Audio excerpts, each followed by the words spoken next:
How does a city whose very identity was forged in the fossil-fueled industrial revolution reinvent itself for a new ecologically aware millennium? With traditional Yorkshire grit and determination. Despite the challenges of a vast and varied housing stock and a wide social and cultural mix, Leeds Council has been making progress with practical determination for decades. Leeds is the second largest metropolitan district. We've got roughly 750,000 inhabitants and round about 350,000 houses. Even back in the late 80s, Leeds was at the forefront of low-cost, sustainable energy solutions.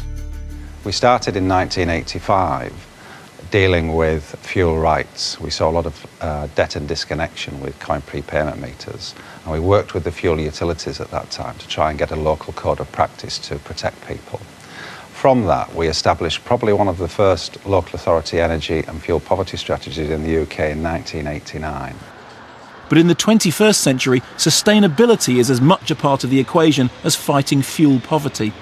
We're now getting to the stage that it's those difficult dwellings that are solid wall, concrete construction, electrically heated properties that we need to be focusing on now. We've done the easy things, now it starts with the hard work. What that's meant in terms of CO2 reduction is that initially an average CO2 emission from a local authority property was about 7.4 tonnes, down to about 6.2 tonnes per property. At the front line of the fight against fuel poverty is the dedicated Fuelsavers call team. I work for the Energy Efficiency Advice Centre and the Energy Savings Trust. We give out advice to the people of Leeds, Hull and surrounding areas on energy efficiency measures. In particular, recently, in the last couple of months, there's been a lot of increases from the energy suppliers, and people just want to know different ways that they can just run a more economical house, really.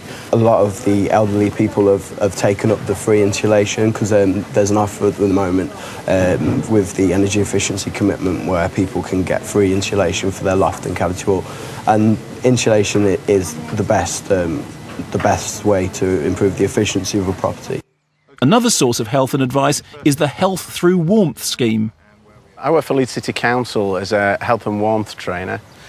Basically going around to doctors, nurses, social workers, anyone who mixes with the public really, and signing them up as referrers.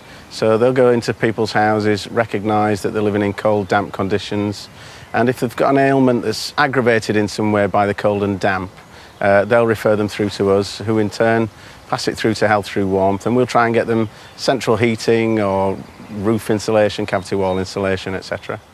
One beneficiary is Mr. Aitken, who learned of the scheme through his GP. Today he's having a new condensing boiler and cavity wall insulation fitted.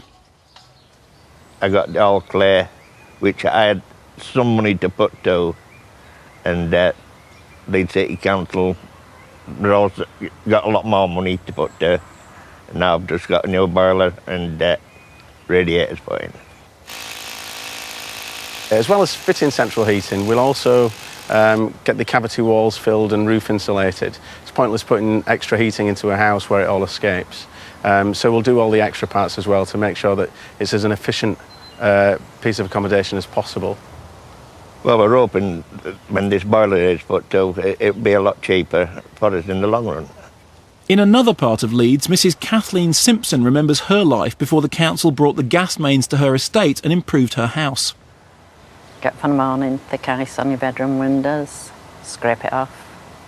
The back lounge window, even though you've done the floor, and condensation. Built in 1974, her house has solid concrete walls and had wasteful electric storage heaters. The house smelt damp and foisty. And, enormous, I forgot that, electric bills to heat one room.